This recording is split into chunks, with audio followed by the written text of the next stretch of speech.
Okay, voice are you clear? Yes, guys, voice are you?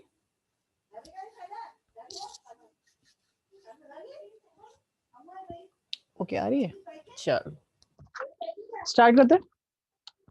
हाँ, तो जो लोग भी अभी इसके बाद भी मतलब अभी सी कंप्लीट होने का आने वाला है, मतलब day 6 is the end of C programming, ऐसे समझो।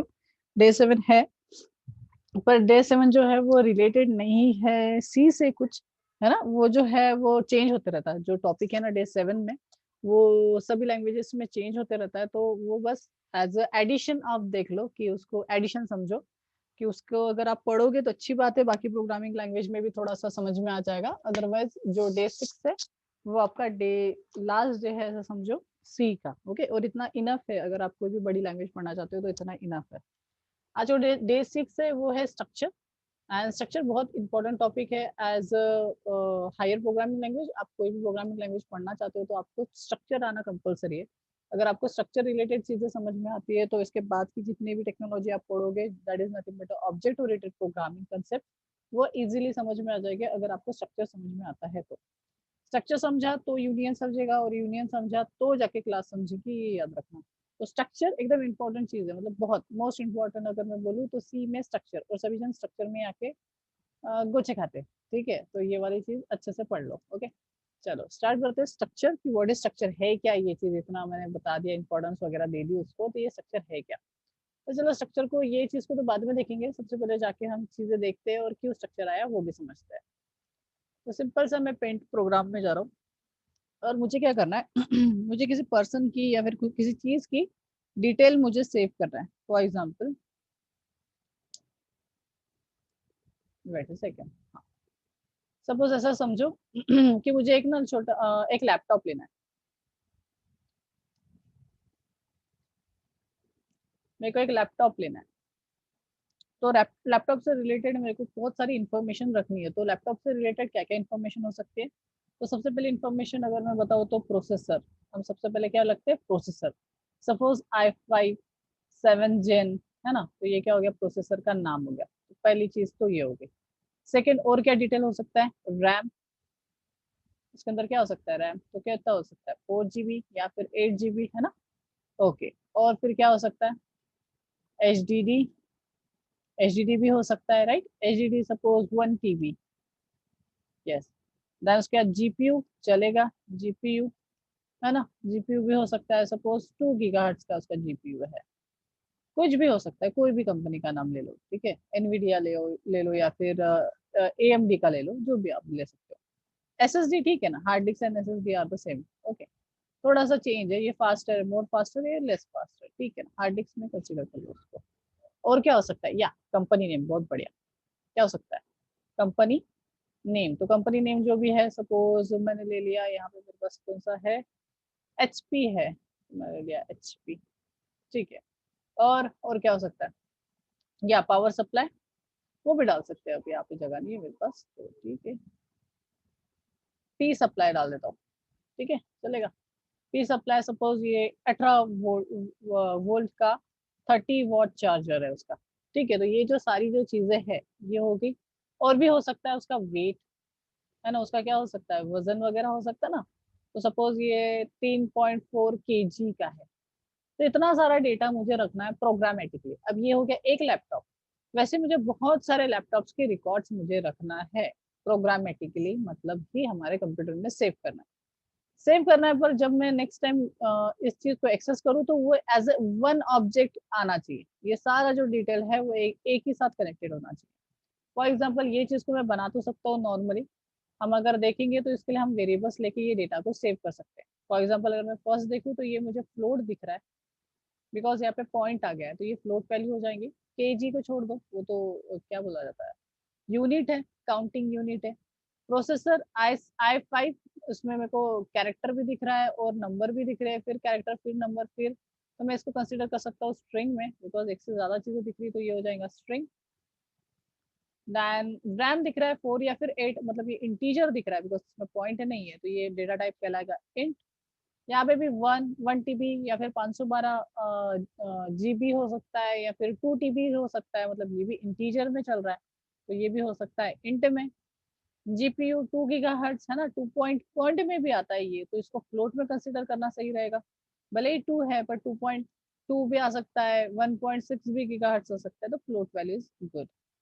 देन उसके बाद कंपनी नेम एचपी है, लेनोवो है, डेल है, तो ये सारा कुछ कैसा आएगा, डबल कोट्स में, मतलब स्ट्रिंग।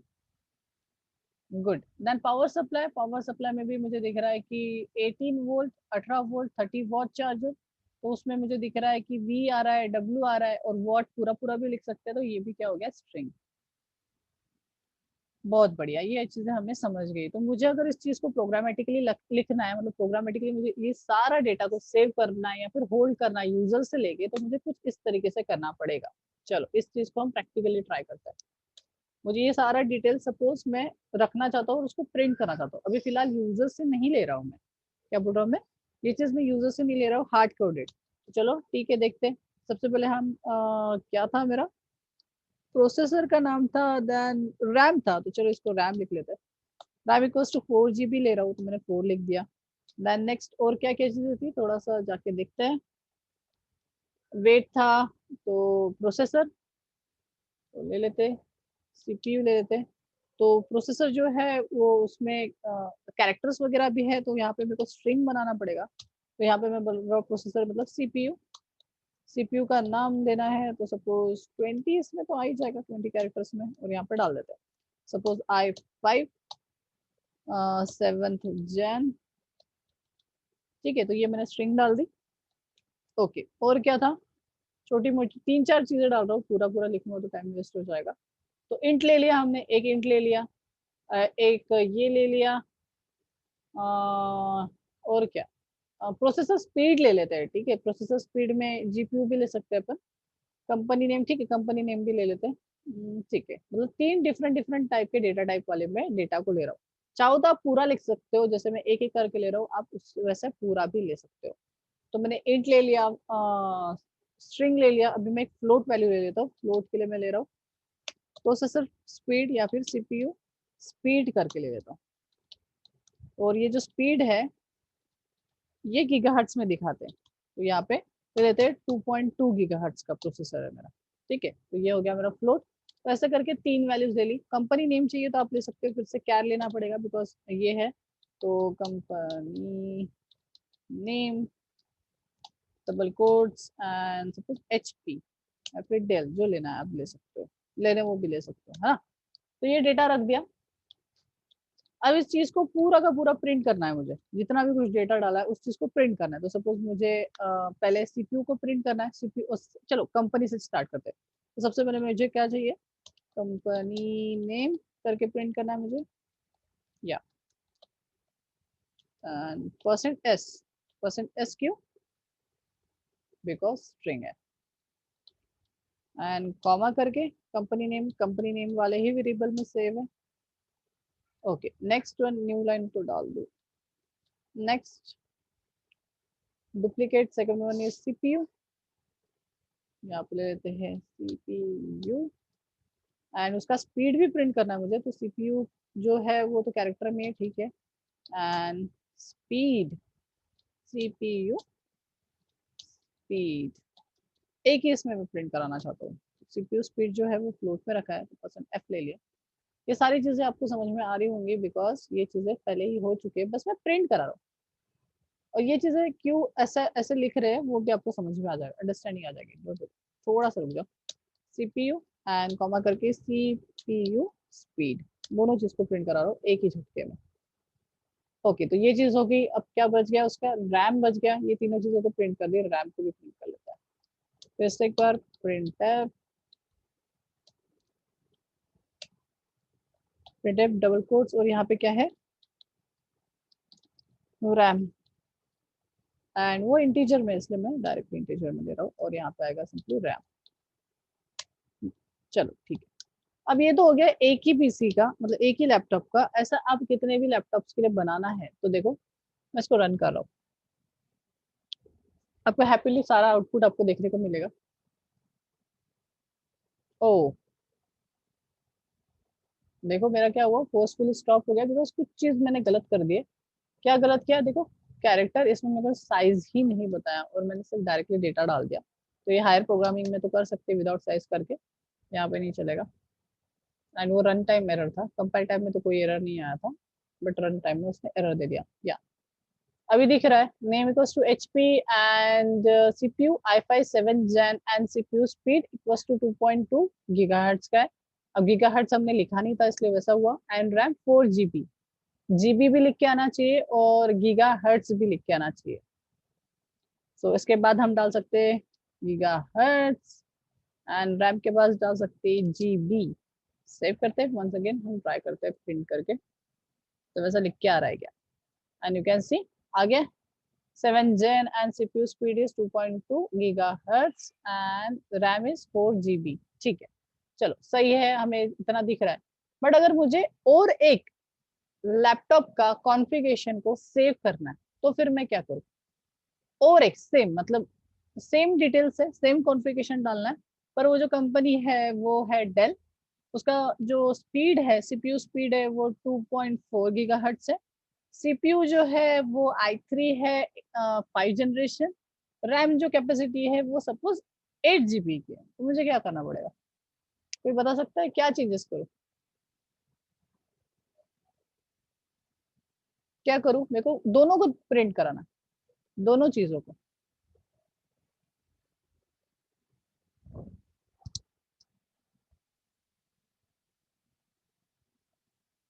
कैसे करें? इसमें रेट भी दे सकते थे, वो भी फ्लोट ही है। चलो ठीक है, कोई बात। और भी एक पीसी का कॉन्फ़िगरेशन सेव करना,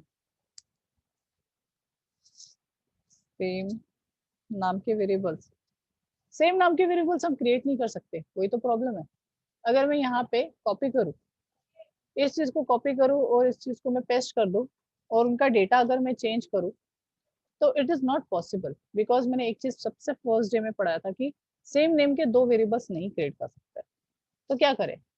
फिर आपका होगा सर यहाँ पे रैम 1 कर दो। तो ये सही है ना कि आप क्या कर दो, थोड़ा थोड़ा चेंजेस कर दो। बात तो सही है, बट यहाँ पे कॉम्प्लेक्सिटी बढ़ जाती है।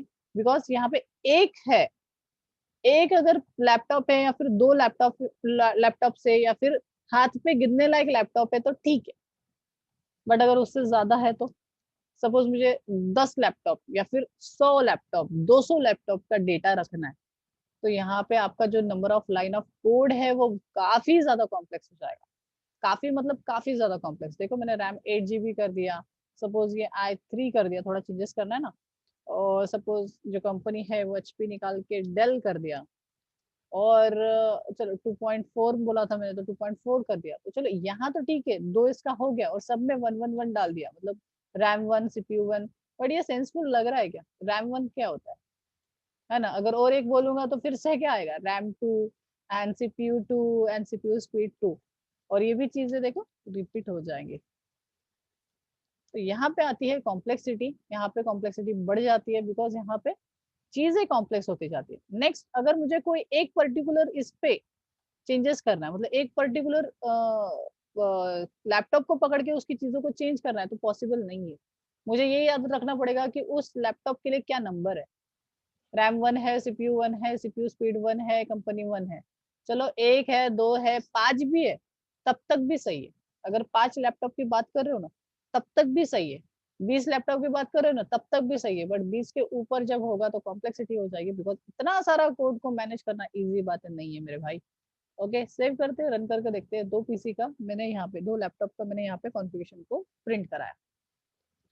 First one is HP and second one is Dell. और यहाँ पे मुझे दिख रहा है CPU i5 7 Gen वगैरह वगैरह वगैरह। बट अगर कुछ ऐसा हो जाए कि एक वेरिएबल, क्या बोल रहा हूँ मैं, कंप्लीट एक वेरिएबल हो जो ये सारा डेटा रख दे, तो कितना इजी हो जाएगा। मतलब पूरा का पूरा डेटा एक वेरिएबल में रख दूं तो। बट याद रखना यहाँ पे जो एक वेरिएबल है, एक एरे जो है, ये डिफरेंट टाइप का डेटा नहीं रख सकता। यहाँ पे देखो, एक डेटा टाइप है इंट, दूसरा डेटा टाइप है क्यार, तीसरा डेटा टाइप है फ्लोट, चौथा डेटा टाइप है फिर से क्यार, मतलब स्ट्रिंग। पूरा डिफरेंट डिफरेंट है, मतलब होमोजीनियस नहीं है, हेट्रोजीनियस है। अगर हमारा एरे की बात करोगे तो एरे जो है वो होमोजीनियस मतलब सिमिलर टाइप के डेटा को रखता है। बट यहाँ पे जो डेटा टाइप है ये डिफरेंट है। तो आपको एक ऐसा डेटा टाइप चाहिए, ऐसा एक वेरिएबल चाहिए जो ये सारे डेटा को खुद में रख ले। मतलब ऐसा एक वेरिएबल, वेरिएबल तो हमने सीखे, बट वो कैसे रखते हैं, एक ही डेटा रखता है सिंगल। जैसे मैंने यहाँ पे बना दिया, सपोज करो मैंने यहाँ पे एक वेरिएबल बनाया इंट a तो इक्वल्स टू 10, तो ये तो सही है ना, एक वेरिएबल एक डेटा रखता है, सही है, ये तो मैं मानता हूँ। बट मुझे अभी एक ऐसा वेरिएबल चाहिए जो एक से ज्यादा डेटा रख सके, तो उसको ही बोला जाता है स्ट्रक्चर। क्या बोला जाता है, स्ट्रक्चर। स्ट्रक्चर मतलब ढांचा। स्ट्रक्चर मीन्स ढांचा, कि हम बताते हैं कि एक वेरिएबल का स्ट्रक्चर कैसा होगा, कैसा ढांचा होगा, वो एक से ज्यादा डेटा रखेगा तो कैसे कैसे टाइप का रखेगा। तो हमने बता दिए कि पहला जो डेटा है वो रहेगा उसका सीपीयू का, सीपीयू। सेकंड जो है वो उसका रैम का रहेगा या फिर स्पीड रहेगा, CPU speed. Third suppose consider कर लो RAM, and fourth is company name. तो ऐसा हमने क्या क्रिएट किया, ढांचा क्रिएट किया। क्या क्रिएट कर दिया हमने, ढांचा। चलो लिख देता हूँ मैं आपके लिए। Suppose this is nothing but a company name, तो पूरा पूरा तो लिख नहीं पाऊंगा, तो मैं सिंपली सी नेम लिख देता हूँ यहाँ पे। आप कंसीडर कर लो, थोड़ा छोटा कर लेते हैं साइज, ठीक है। कंपनी नेम, तो C name is nothing but company name. Then next one is RAM या फिर सीपीयू। देन थर्ड जो ढांचा है वो है speed, and fourth one is called as क्या है, रैम है था, तो रैम। कुछ इस तरीके से हमने क्या क्रिएट कर दिया, ढांचा क्रिएट कर दिया। अब ये जो ढांचा है, आप जितने ऑब्जेक्ट बनाओगे उतने लिए, मतलब जितने वेरिएबल्स बनाओगे उनके लिए क्या होते रहेगा, ये ढांचा रिपीट होगा। This is called as structure. आपने एक स्ट्रक्चर क्रिएट कर दिया और आप स्ट्रक्चर को क्या करो, रिपीट करो। अब इस जो स्ट्रक्चर है, मतलब ही वेरिएबल है, उसको आप क्या दे सकते हो, नाम। बिकॉज सब में डेटा जो है आप डिफरेंट रखोगे। वेरिएबल क्यों बनाते हो, डिफरेंट डिफरेंट डेटा रखने के लिए। सपोज यहाँ पे मैंने एचपी रख दिया, यहाँ पे हमने सीपीयू का स्पीड जो था वो क्या था, अच्छा सीपीयू का वो नाम था ना, i5 या जनरेशन था ना, i5 थर्ड जेन, है ना, ये रख दिए। और स्पीड 1.6 रख दिया। देन रैम सपोज 4 GB, है ना, सही है। Second second laptop suppose Dell, and then CPU suppose क्या है, चलो i3 ले लेते हैं, i3 सेकंड जेन,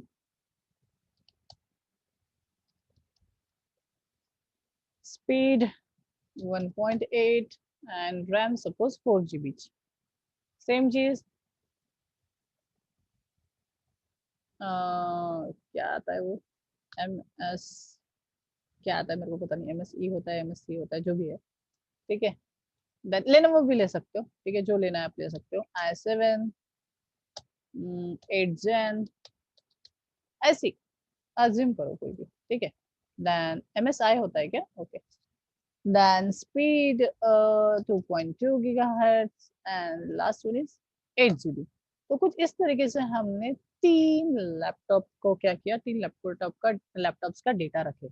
अब ये जो तीन लैपटॉप का डेटा है ये वेरिएबल्स है, तो यहाँ पे सिंपली मैं क्या करूंगा, हर एक वेरिएबल को नाम देंगे। तो ये लैपटॉप है तो L1 ले सकते हैं, मैंने सिंपली ले दिया L1, then L2, then L3। अब ये जो है, जो आपने ये जो क्रिएट किया, इसको बोला जाता है स्ट्रक्चर। क्या बोला जाता है, स्ट्रक्चर। अगर मुझे इसके बाद और भी एक वेरिएबल बनाना है, और भी एक लैपटॉप का डेटा स्टोर करना है, तो मुझे सिंपली ये ढांचे को ही यूज करना है। ये ढांचे में सिर्फ और सिर्फ डेटा डालना है, बिकॉज मैंने ढांचा क्रिएट करके रखा है कि क्या क्या लग सकता है मेरे को लैपटॉप में, और मैं उस ढांचे को बस सिंपली क्या करूंगा, मैं उस चीज को सिंपली यूज करूंगा। समझे कि नहीं समझे, और उसमें मैं डेटा रखते रहूंगा। इन फ्यूचर मेरे को जब भी कुछ लगता है तो मैं डेटा इस ढांचे में डाल के मैं यूज कर सकता हूँ। तो चलो इस चीज को हम प्रैक्टिकली देख लेते हैं। ये चीज मैंने समझाने के लिए स्टार्टिंग से एंड तक बताया। अब इस चीज को एक्चुअली प्रैक्टिकली देखेंगे, अब यही चीज का सोल्यूशन हम बनाएंगे, ठीक है। तो सिंपली यहाँ पे एक न्यू डेटा टाइप क्रिएट करो। Structure is nothing but a creation of new data type, ऐसा डेटा टाइप जो यूजर खुद के लिए बनाता है। So that's why it's called as user defined data type. Structure is nothing but a user defined data type. खुद का एक डेटा टाइप क्रिएट करें, जैसे इंट है, फ्लोट है, डबल है, वैसे ही एक डेटा टाइप नया क्रिएट करें जिसका नाम रखते हैं हम लैपटॉप। तो कैसे क्रिएट करें, सिंपली कीवर्ड यूज होता है स्ट्रक्ट। स्ट्रक्ट एक कीवर्ड है जिसका यूज करके हम स्ट्रक्चर्स क्रिएट करते हैं। स्ट्रक्ट कीवर्ड का यूज करना, हमें क्रिएट करना है लैपटॉप। स्ट्रक्चर का नाम रख दिया लैपटॉप, एंड ये मैंने क्रिएट किया, opening curly braces and closing curly braces. इसमें हम बताएंगे कि उस डेटा टाइप में कौन से टाइप के वेरिएबल्स आ सकते हैं, मतलब कौन से टाइप का स्ट्रक्चर हम बनाना चाहते हैं। सर मतलब ये जो ढांचा बनाया ना, C name, CPU, speed and RAM, ये चीज हम डिक्लेयर करेंगे यहाँ पे कि वो स्ट्रक्चर में क्या क्या डेटा रहेगा। तो सबसे पहले तो सी नेम था जो कि एक कैरेक्टर टाइप का है, तो यहाँ पे मैं कर लेता हूँ सी नेम। आप कंपनी नेम पूरा पूरा भी कर सकते हो। और ये एक स्ट्रिंग टाइप का है, तो हमें पता है स्ट्रिंग टाइप जब भी होता है तब भी 20 कैरेक्टर इनफ है कोई भी कंपनी नेम के लिए। And next one is nothing but क्या था, सीपीयू, स्पीड एंड रैम। चलो ठीक है। सीपीयू, तो सीपीयू हमारा जो था वो भी शायद स्ट्रिंग था, तो क्या सीपीयू वो भी स्ट्रिंग है, इसको भी 20 दे देता हूँ। 20 में आ ही जाएगा वो जेन, थर्ड जेन, फर्स्ट जेन वाला। देन रैम था, स्पीड था, ओके स्पीड था ना, फ्लोट स्पीड, सीपीयू स्पीड, यहाँ पे डायरेक्टली भी स्पीड ले सकते थे। एंड ओ सॉरी, ये तो फ्लोट है। देन उसके बाद लास्ट क्या था, रैम था, और वो इंट में था, इंट रैम। तो ये हो गया, मैंने क्या सिंपल सा मैंने क्या बनाया, स्ट्रक्चर बनाया। स्ट्रक्चर, ओके, स्ट्रक्चर के साथ ही बड़ा यूजर डिफाइंड डेटा टाइप। अब इस चीज को हटा देता हूँ, ये पूरा चीज मैं हटा रहा हूँ, काम धाम जो भी कुछ किया था वो लगेगा, इसलिए मैंने वो डिलीट नहीं किया, बाकी मैंने चीजें हटा दी। अब कोई भी डेटा टाइप होता है, उसके क्या ही बनाते हैं, क्या ही बनाते हैं, वेरिएबल बनाते हैं। जैसे इन टाइप का एक बनाया तो उसमें क्या रख दिया, वैल्यू रख दिया। चलो ये अगर आप समझते हो तो सेम चीज हमने एक नया डेटा टाइप क्रिएट किया जिसका नाम क्या है, लैपटॉप। तो ये एक डेटा टाइप है। सर डेटा टाइप मतलब ये देखो ना, इंट एक डेटा टाइप है, वैसे ही मैंने एक लैपटॉप करके एक डेटा टाइप क्रिएट किया। तो अगर वो है तो कैसे लिखेंगे हम, लैपटॉप का वेरिएबल बनाना है तो मैं कैसे करूंगा, laptop and L1, A B C कुछ भी ले सकते हो। L1 इसलिए बिकॉज लैपटॉप वन रखो, चलो ए ले लो, बी ले लो, ए तो ले चुके हैं मैं, अब बी ले लिया, कोई प्रॉब्लम नहीं है। तो ये क्या हो गया, लैपटॉप। ये एक डेटा टाइप है, जैसे इंट है वैसे ही मैंने एक नया क्रिएट किया लैपटॉप। पर इंट जो है वो एक ही वैल्यू लेता है, बट लैपटॉप जो है वो एक से ज्यादा वैल्यू। सर कौन सी, string, string, float and int, सही है। तो मतलब इस तरीके की वैल्यू डालना पड़ेगा, पर एक से ज्यादा है। और मैंने हमेशा एंड हमेशा आपको बताया, एक से ज्यादा वैल्यू जब भी डालना है तो आप यूज करते हो opening and closing curly braces. ये हमने एरे के भी चैप्टर में भी देखे। बट एरे के चैप्टर में एक जैसे डेटा था, पर यहाँ पे एक से ज्यादा डिफरेंट टाइप का डेटा है। तो पहला जो है वो हमारा है नेम, कंपनी नेम, तो यहाँ पे मैं HP ले लिया। And next one is nothing but CPU. CPU का नाम बताना है यहाँ पे, तो सीपीयू का नाम suppose i5 third gen, okay. तो ये हो गया सेकंड। एंड थर्ड चीज क्या थी, थर्ड चीज थी सीपीयू स्पीड। तो यहाँ पे देखो, डिपेंडिंग अपॉन आपके डेटा मेंबर्स कि आपने क्या डिक्लेयर किए हैं स्ट्रक्चर के अंदर, वैसे ही डेटा आप मेंशन करोगे। पहला आपने कंपनी नेम था तो कंपनी नेम डाला, सेकंड सीपीयू का नाम था तो सीपीयू का नाम बताया, थर्ड सीपीयू का स्पीड था तो आप सीपीयू का स्पीड बताओगे 1.6 gigahertz. Then last one is RAM, तो 4 GB हमने डिसाइड किए थे, तो 4 GB, वो भी इंटीजर में, इसलिए इंटीजर। अब ये जो वेरिएबल है ये आपने क्रिएट किया और उसके अंदर वो डेटा डाल दिए, तो वो कितने इजीली डाल दिए। इसके पहले हमें बहुत ज्यादा हमें कोड करना पड़ा, यहाँ पे एकदम इजीली हो गया। नेक्स्ट, अगर आपको सेकेंड लैपटॉप बनाना है तो आपको सिंपली वेरिएबल चेंज करना पड़ेगा और उस वेरिएबल में आप डेटा डाल सकते हो।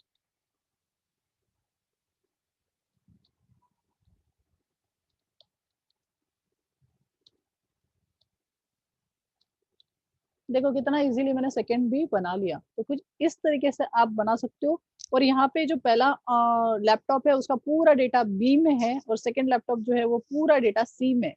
मतलब कैसा, पूरा इस तरीके से आपके स्ट्रक्चर में वो डेटा स्टोर्ड है, यहाँ पे कोई कंफ्यूजन नहीं होगा, कोई चीजें चेंज नहीं होगी। आपको समझ रहा है, तो ये इस तरीके से हम कर सकते हैं। बट यहाँ पे ना थोड़ा सा,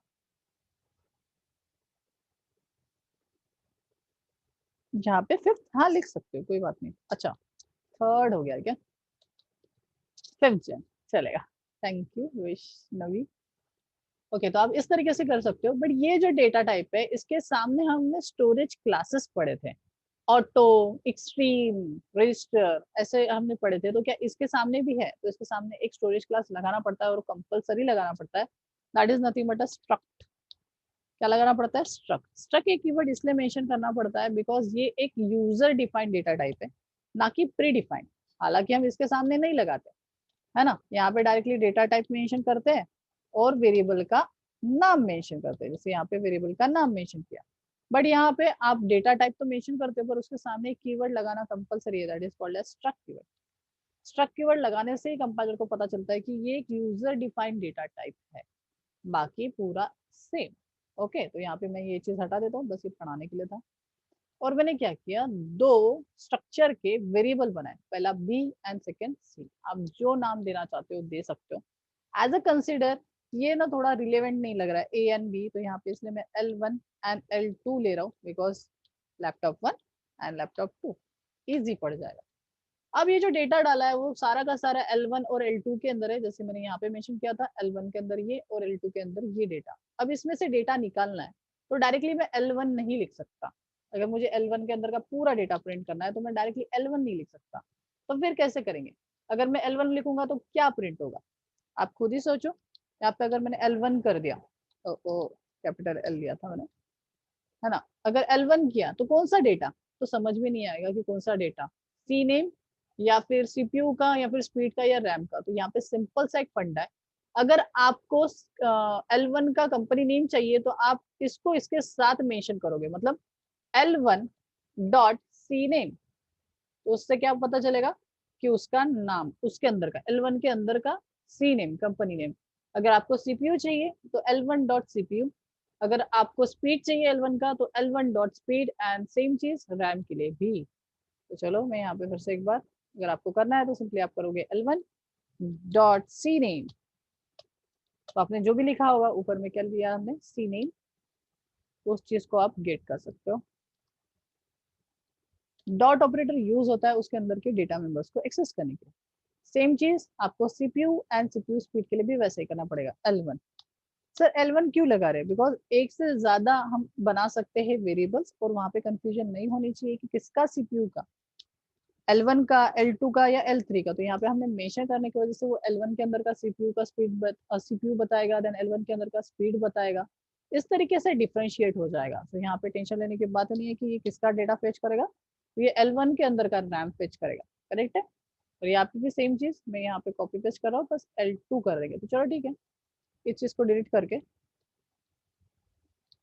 कॉपी एंड पेस्ट, एंड यहाँ पे सिंपली क्या कर देंगे L2। और यहाँ पे देखो टेंशन लेने की बात नहीं है, यहाँ पे जितना भी कुछ डेटा है L1 और L2 के अंदर प्रेजेंट है, और आप सिंपली उसके साथ जितना मैनिपुलेशन करना चाहते हो आप कर सकते हो, and you can see same result. देख रहे हो? और यहाँ पे हमने क्या क्रिएट किया, एक यूजर डिफाइंड डेटा टाइप। अगर मैं यहाँ पे बोलूँ ना 30 लैपटॉप्स की डिटेल्स फिल करो, आप इजीली कर पाओगे और इजीली प्रिंट कर पाओगे, बिकॉज यहाँ पे माइंड को टेंशन ही नहीं है। एक आपको स्ट्रक्चर का वेरिएबल क्रिएट करना है, जितने L1 L2 L3 L4 L5 30 करो, 20 करो, 500 करो, जितना करना चाहते हो करो। अगर मैं बोल दूं कि यार डेल वाला फाइंड आउट करके दे दो, या फिर L35 वाला लैपटॉप का क्या डिटेल्स है वो बता दो, तो आप इजीली उस नाम को गेट करके पूरा का पूरा डेटा आप फेच कर सकते हो। तो ये है ब्यूटी ऑफ स्ट्रक्चर। अभी ये स्ट्रक्चर कंप्लीट नहीं हुआ है, मैंने छोटा सा बस एक टच दिया है। इस चीज को और भी डिटेल में पढ़ेंगे नेक्स्ट सेशन में। There is less than 2 minute left. तो अगर कोई क्वेश्चन है रिलेटेड टू दिस टॉपिक आप पूछ सकते हो, और सेकंड वाले सेशन में फिर से ज्वाइन करना। और आज का मिस मत करो, भले बाकी कर सकते थे, बट आज का मिस मत करो, ये वाला आप अच्छे से देखो, बिकॉज इसके बाद का जो संडे को जो प्रैक्टिकल मतलब प्रोजेक्ट करेंगे ना, वो सारा कुछ इसके ऊपर दारोमदार रहेगा। ठीक है? और ये चीज जो है अगर यहाँ पे समझ गए तो आपको डेफिनेटली क्लास समझेगा। क्लास करके जो टॉपिक होता है ना, ऑब्जेक्ट ओरिएंटेड प्रोग्रामिंग लैंग्वेज का पहला कंसेप्ट, तो ये चीज आपको समझ में आ जाएगी डेफिनेटली, कोई भी प्रॉब्लम नहीं जाएंगे। ठीक है? बिकॉज यहाँ पे आपने एक नया डेटा टाइप क्रिएट किया है। आपने ये जो क्रिएट किया है ये क्या है, structure. And what is structure, तो आप खुद ही देखो। Structure in C language is a user defined, you can see user defined data type, एक खुद का नया डेटा टाइप क्रिएट किया, that allow you to hold the different type of element। different मतलब int भी होल्ड किया, float भी hold किया, string भी होल्ड किया। आप चाहो तो और भी जो है boolean वगैरह उनको भी होल्ड कर सकते हो। डिफाइनिंग स्ट्रक्चर अब कैसा करना है वो सारा कुछ मैंने दिखा दिया हूँ, पर एक बार फिर से हम रिवाइज करेंगे इस चीज को नेक्स्ट सेशन में। If anyone have any question and suggestion you can put on chat window। And next वाले सेशन में मिलता है। तो एनीवन हैव एनी क्वेश्चन छोटा मोटा तो भी चलेगा। आप देखो कोड को मैंने किस तरीके से स्ट्रक्चर क्रिएट किया है।